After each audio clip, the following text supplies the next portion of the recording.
Mikhail Gorbachev, the man behind Perestroika and Glasnost, condensed into 300 images.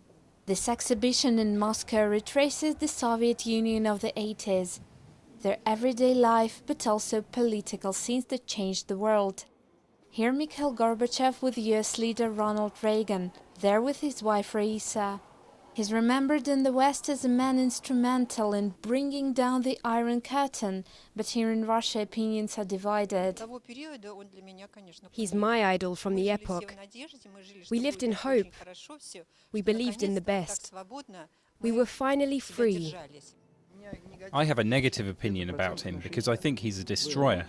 Before it was 60% good and 40% bad. Now it's the other way round. After coming into power in 1985, Mikhail Gorbachev rapidly began a policy of perestroika, liberalizing the crumbling Soviet regime.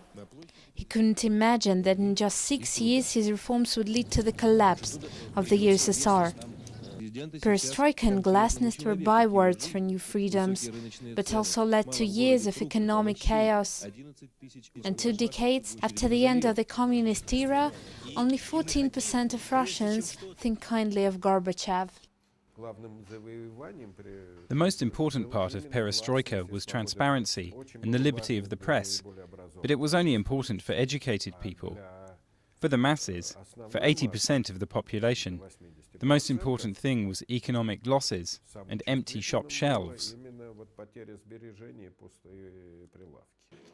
As Gorbachev marks his 80th birthday, he might well feel bitter about his lack of popularity, especially as half of Russians believe that the Soviet tyrant Joseph Stalin played a positive role for the country.